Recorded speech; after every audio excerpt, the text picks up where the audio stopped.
chez Mattel avec la gamme Origins, les maîtres de l'univers. On a le Snake Trooper.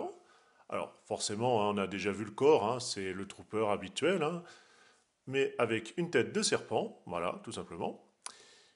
Notre personnage, quand on retourne, on voit la wave en cours, le gimmick, avec une belle dynamique de combat. Et puis on voit ainsi voilà, qu'il est projeté vers l'arrière.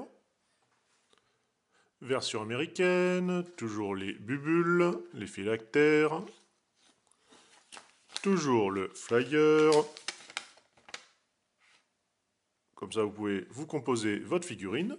Et comme toujours, n'oubliez pas, voilà, pour ranger, d'avoir votre boîte de Ferrero Rocher pour mettre vos mini comics à l'intérieur. Et ainsi, ils sont protégés de la poussière.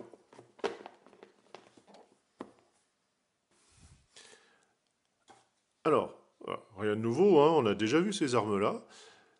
C'est pas tellement le manque de détails voilà, qui me choque, hein, parce que bon, encore, le sceptre, il n'y a pas de souci. Bon, le bouclier, il est un petit peu lisse, malheureusement. Mais en fait, je vais avoir deux griefs. Bon, déjà, la grosse pince, bon, on n'a pas trop le choix, mais c'est vrai qu'elle n'est pas super esthétique. Mais c'est surtout, voilà, ce rendu rouge qui est vraiment plastique, qui met pas en valeur. Il aurait fallu, voilà, un rouge un peu plus pétant. Et je pense que je vais faire, bah, comme précédemment, mettre un petit coup de peinture dessus pour le raviver, lui donner un peu plus d'éclat. Bon, l'armure, hein, vous la connaissez, hein, il n'y a rien de nouveau, c'est juste un recolo.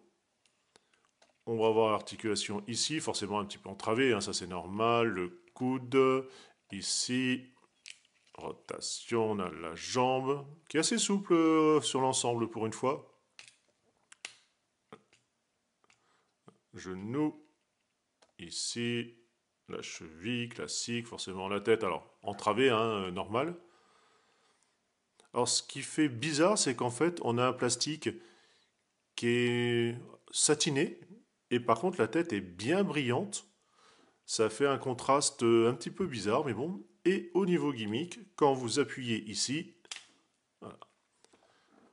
Faites, hein, c'est simplement un poussoir hein, qui fait ouvrir l'armure. Et ainsi, on a les entrailles du cyborg. Et bien sûr, la tête à ce moment-là voilà, est forcément beaucoup plus libre, même si voilà, ça fait un peu bizarre en termes de rendu. Il n'empêche qu'en noir, il a vraiment la classe, avec le doré en plus. Ça fait voilà, la chair à canon bien sympathique. Le petit comparo avec le cyborg de la Horde. Donc, bah voilà, hein, comme je vous disais, c'est un recolo. Alors bien sûr, on a quelques petits éléments voilà, qui sont venus s'ajouter, mais vraiment pas grand-chose.